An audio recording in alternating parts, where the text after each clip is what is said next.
What's up, family? Welcome to another episode of Conversations with a Coronavirus Survivor. I'm your host, Marielle, and you are watching Hope TV. We are so grateful for you and for you tuning in. If you could go ahead and do me a favor and go ahead and share this on whatever platform that you are watching from, or tag somebody or text somebody and let them know that the show is on. We're going to be bringing you some really good information. We love that we can say survivor because, as many of us know, coronavirus has been a very deadly virus to a lot of Americans. We've lost over 100,000 Americans to coronavirus, and it has especially been detrimental to the African American community. So we love being able to say the word survivor when we bring guests onto the show. So listen, we want you to be as educated and as informed as possible. And so a part of that is bringing you the stories of those who have lived it, they've contracted the virus, or maybe they've had loved ones that have contracted the virus, or maybe they are a first responder and they're in the medical community and they're trying to combat this thing. And so today I'm really excited that I get the opportunity to sit and hear the story of Quintalyn Parker as she shares her journey of what it's been like dealing with COVID-19. So if you could help me welcome Quintalyn Parker to the show. Hi, Quintalyn. Hey. Hey, how are you? I'm wonderful. How are you doing? I'm doing all right. Good. Well, first of all, thank you for taking time out of your schedule to just sit and have a conversation and just to be transparent with our audience today. And so let's dive right into it.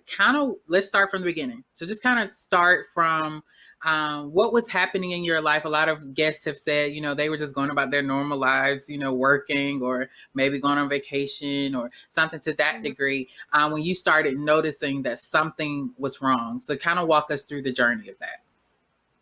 Okay, it's the same for me. I was going through my everyday life. I'm actually an essential worker. I work in healthcare as a laboratory technologist. And, unfortunately, I still had to go to work during the pandemic. But, outside of work, I still tried to social distance and, wash my hands and practice good hygiene every day like I normally do. And, of course, I try not to go anywhere else but work. But unfortunately, everybody doesn't follow the rules. Everybody was not quarantining, everybody was not social distancing. So, I had maybe one coworker, maybe more than one, that maybe traveled during the quarantine. And when they got back home and when they came back to work, they were talking about they weren't feeling well and nobody really knew what was going on. Of course, everybody was concerned, like, okay, can it be coronavirus? Can I get it? But nobody wanted to jump to that conclusion because you don't want to put it on anybody, especially if you know how serious it is. So, I was actually around somebody who was feeling ill. As far as I know, the only symptom she was experiencing was a cough. So I can't really say, okay, yeah, she had a fever, she had the shortness of breath. I can't say that, but she did have a cough. And so, probably like 1 or 2 days after I was in contact with her, I started feeling ill myself. Um, the first thing that I noticed was a sore throat, but I didn't think anything about it because I have allergies. So this was during a time where the pollen count was very high. And so I was just thinking, okay, maybe some pollen got in my throat, just my allergies acting up. So I didn't think anything of it. It wasn't until I went to work on Friday, March 27th, that I was like, okay, something's wrong. I made sure I checked my temperature before going to work just to make sure I wasn't running a fever. Otherwise, I would have called out. But I wasn't running a fever that morning, so I went ahead and went to work, and I just took something for my throat. It wasn't until I started working during that day where I started to feel very fatigued, very lethargic, and it was just so difficult to get through the workday because I actually have to work 10-hour shifts. So it was very difficult to get through the workday that day. And I immediately knew something was wrong. And so I actually live with 4 other people. So I made sure I text them. I was like, look, I'm not feeling well. I'm on the way home. I'm going to go ahead and isolate myself immediately because I didn't want to put anybody else at risk. So I actually ended up getting home. I checked my temperature again, and I believe it was like 100.4. Then I was like, okay, something's up. I didn't Yeah. want to jump to coronavirus right then and there. I actually thought it might have been the flu. But the very next day, that Saturday, March 28th, I was running another very high fever. It was actually 100.4. And that's Mm. what ultimately made me go to my physician. And surprisingly, I was able to get a test that same day. During that time, everybody was talking about how difficult it was to get testing. So I wasn't even expecting to get a test. But once they test me for the flu and strep throat, those both came back negative. So immediately, my doctor was like, I'm going to test you for COVID-19. And I was like, oh, here we go. Yeah. So he ended up testing me, and of course, I couldn't get rapid results because it was from a physician's office and not the hospital. So I Mhm. actually had to wait a week and a half before I got my results back. And unfortunately, that week and a half later, they called me and told me I was positive. Wow. So walk me through, once you found out that you were positive, did the symptoms get worse? Did you have to adjust even how you were isolating yourself because you do live with other people? Kind of walk us through Hmm. that. So once you got those test results back and it was like, this is it. What shifted, what changed immediately after? So, like I said, because I kind of felt like that might have been it, I just went ahead and isolated myself. Like I went to the CDC website. I was like, what do I need to do? Um, and I just followed those protocols. I stayed in the bedroom. You know, whenever it was time to eat dinner, somebody would bring the food to my door so they wouldn't have direct contact with me. And this took place like from the moment I started feeling sick all the way up until, I got my test results back. And of course, after I got my test results back, I just continued to do the same thing. Gotcha. So because you are an essential worker, how did it affect that world? Because you're on the first line basically. So how, you're a first responder, you're an essential worker, you work in the medical Hmm. field. So how did it affect that? Like as soon as you were feeling sick, did you have to tell your supervisor, or did you just wait until you got the official I'm positive? Like how did that go? Um, I called out of work immediately. Like I stayed at work that Friday, but I did not go back after that. I didn't tell anyone because, like I said, initially I thought it was allergies. Plus, I wasn't running a fever, at least that I knew of. I really didn't know that I was having other symptoms like the fever until I got home from work. So, I feel kind of bad because I feel like I should have said something as soon as I started feeling strange because I didn't want to put anybody else at risk. Like that was my main concern is like not getting anybody else sick. So I probably should have said something, but I will say that that day at work, I made sure that if I had to cough, I covered my mouth. I didn't allow anybody to get too close to me. Like if somebody got too close, I would back up. So, as far as I know, nobody else got sick at my workplace. That's wonderful.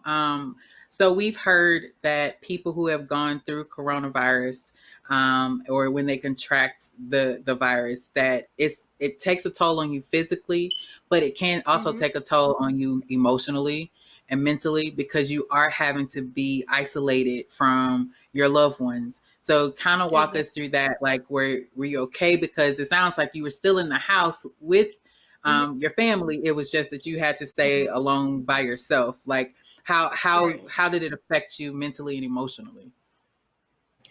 It was really hard because I'm a very affectionate person.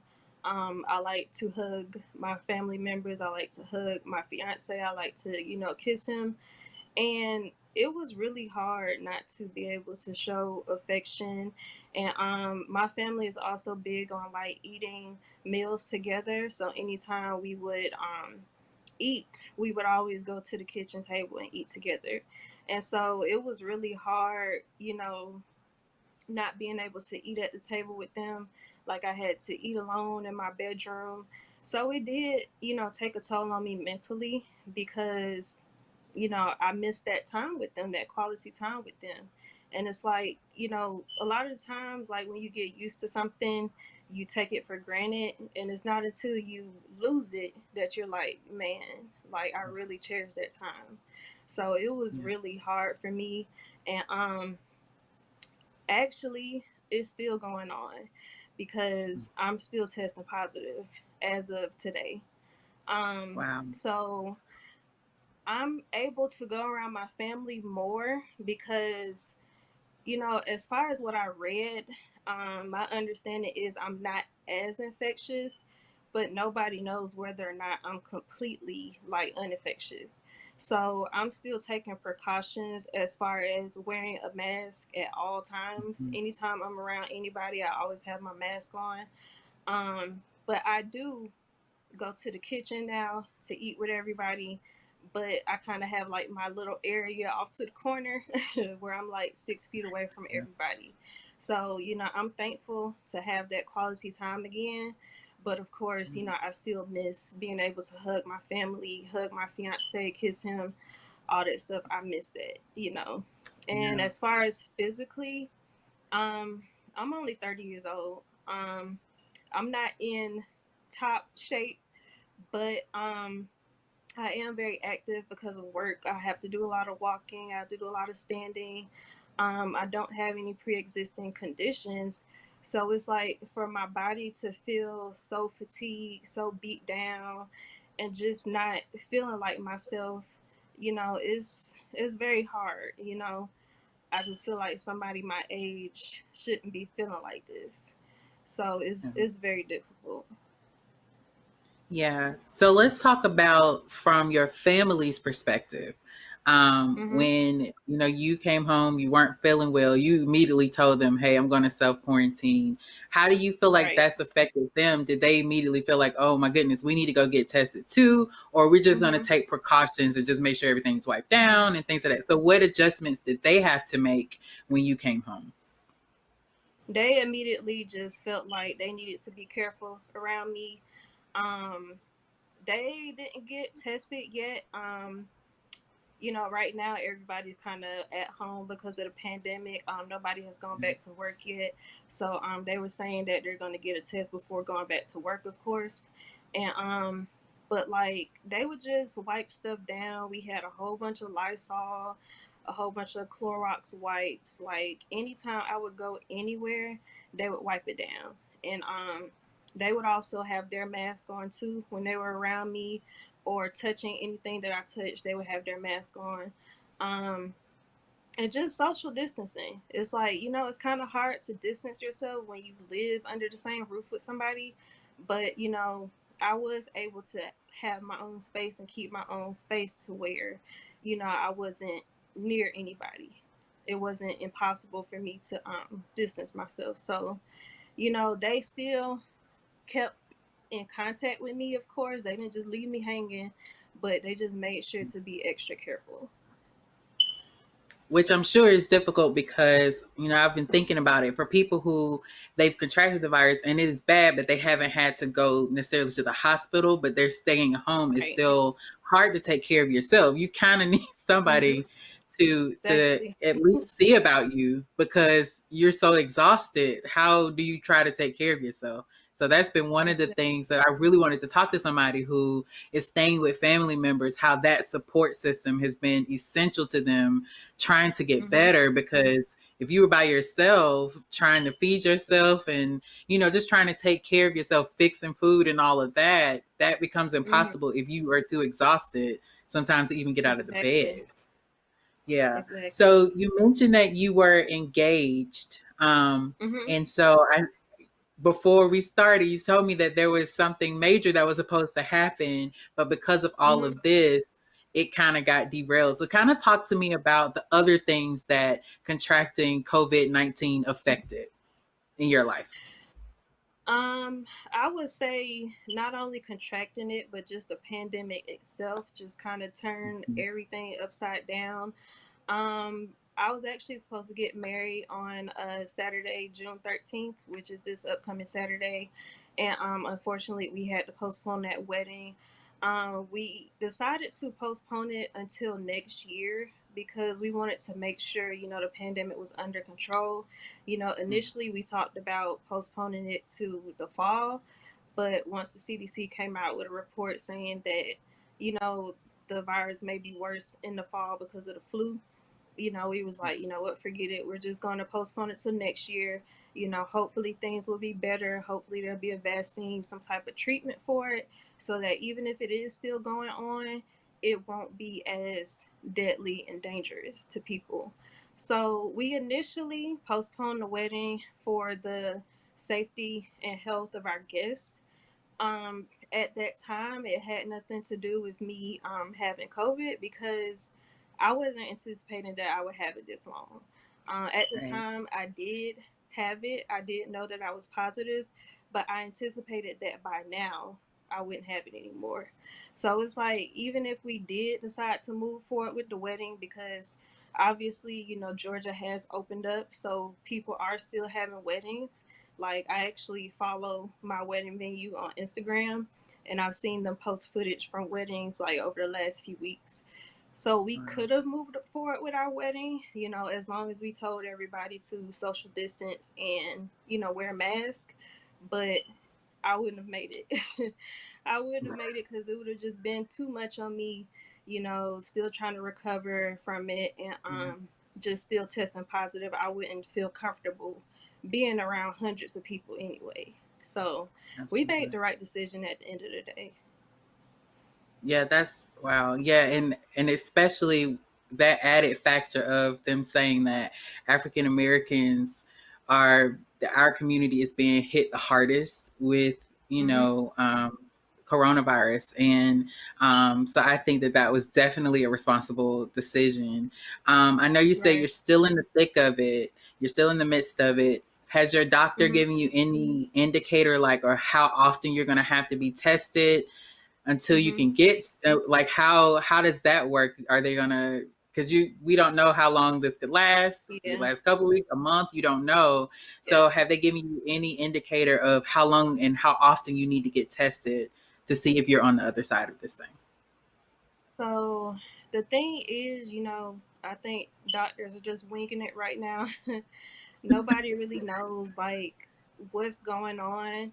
Like, I keep hearing, because like I actually went to two different doctors. I went to a pulmonologist and I went to my primary care provider, and Mm-hmm. both of them really don't have answers as to why I'm still testing positive after so long. Because if you look at the stats on the CDC, like, most people recover from it after 2 weeks. Like, I kept reading articles about how people are not it's not normal to test positive after 2 weeks because the virus only has a shelf life of 2 weeks, like an incubation period of 2 weeks. So nobody really knows why I'm still testing positive. But as far as like how often I get retested, initially I was getting retested every 2 weeks, and Mm-hmm. my last test was actually May 18th, and that came back positive. And I guess after so many retests, my doctor was like, let's just wait a month this time. Instead of you coming back, 2 weeks later, let's just do a month. Let's just give it a little bit more time to, potentially get out your system. So I'm not scheduled to get my next retest until next week, maybe early next week or the middle of next week. Yeah, so I think something you said is the reason why we do this is because I think doctors are literally still trying to figure it out. We thought it Hmm. looked one way, but we're finding out that it can look different in different people. Some people don't even have a fever. Some people don't even exhibit Exactly. any symptoms. So they're asymptomatic. They don't have any clue. And then now we're discovering it's starting to look a little different in children. So it's Hmm. just so much. that they're still learning, like you say, on the fly. That's why we want to tell these stories, because we want people to know it comes in different forms, and we just want them to be Right. educated. As we bring the conversation to a close, is there any last thing that you would like to tell our audience, as a piece of Mhm. advice, or just leave them with some last nugget of wisdom? I would just like to say, I understand that it appears that things are going back to normal with everything opening back up, restaurants being open, movie theaters, bowling alleys, all that being open. I understand, it's tempting to go out, but this thing is not over. Like, trust me when I say that, I've been keeping track with the numbers and it's still going up. I don't know where the governor is getting his information from. He said that, his motivation behind opening up the state was because the numbers were plateauing or decreasing, and I didn't see that. So it's still very much alive, it's still very much real, and I just want people to continue to protect themselves. If you must go out, please wear a mask. It's only for a few minutes. I know it's hard to breathe in those things. I hate wearing them because my glasses get foggy whenever I have my mask on with my glasses. So it is frustrating, and it's definitely, an adjustment because this is something new to us. But I feel like this is going to be our new normal until they get things under control. So I really want people to still social distance, wear your mask, because this thing is killing us, like our people, African Americans. Like, Absolutely. we're the main race that's dying from this. And so I just want everybody to protect themselves. I also want to speak to my generation. I feel like my generation, we kind of feel like we're invincible. Mhm. Initially they were saying, okay, if you're young and you don't have pre-existing conditions, even if you get it, you'll be fine. You'll live. Like, yes, I'm still living, and I'm very thankful for that. And I never had to go to the hospital, and I'm thankful for that as well. But my quality of life is not good right now. Like I said, I can't show affection. I can't go around people without wearing a mask. So, like, my lifestyle has completely changed. So, I wouldn't want anybody else to go through this. So, just hear me when I say it's serious for everyone. It doesn't matter what your age is, what conditions you have. If you have no conditions, you can still contract this thing and it can still affect you. So, but other than that, just stay prayed up, you know, do what you're supposed to do, practice good hygiene, wear your mask, social distance, and you should be fine. Absolutely. Well, listen, Quintalyn just gave y'all a whole word, so I hope that y'all really adhere to what she just said, as in take this seriously enough. And know it's about your health, it's about your neighbor's health, it's about the community's health overall. And like she said, you need to wear your mask, wash your hands, practice social distancing, and just be responsible, y'all. Take this seriously, no matter what your age is. Make sure you are being responsible, as uncomfortable as that mask may be, wear it. Quintalyn, Right. thank you so much for taking the time out of your schedule. I know you probably aren't feeling your best, but that you are willing to be as transparent as you have been, and just Hmm. helping to educate us about the virus and your experience through your journey. Thank you so much for that. No problem. I was glad to tell my story because I definitely want people to hear it. Absolutely. Well, we appreciate you. And fam, we thank you so much for tuning in and watching. Please be safe. Please wear your mask. Please wash your hands. Please practice social distancing. And until next time, we'll see you. Peace. Bye bye.